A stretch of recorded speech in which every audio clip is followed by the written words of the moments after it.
Hello guys, ito ulit ang inyong biological farming technician. Ito yung area na kung saan ay nirescue natin nung nakaraang cropping. Ang area po nito ay 1 3/4. Yan. Sabog tanim lang po ito. Hindi po ito transplanting. Pero nung nakaraang cropping, na inatake sila ng plant hoppers, black bug at saka stem borer.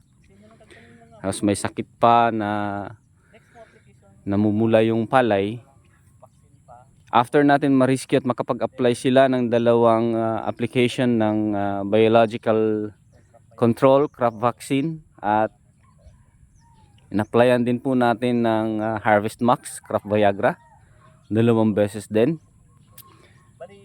They were able to get 216 sacks ng palay mula po sa harvester, and ang average weight po nung per sack is 69 kilos.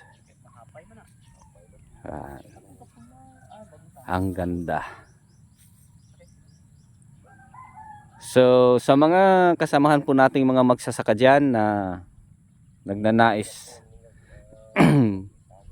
umiwas na sa heavy bombardment ng synthetic pesticides, mas mainam po na mag biological farming tayo gamit ang crop vaccine. Follow us on Facebook, AgriClinic by Doc Germs. Sa YouTube naman po ay Doc Germs to the rescue, AgriClinic by Doc Germs to the rescue, at Fun in Farming. Ingat po palagi, have a good one.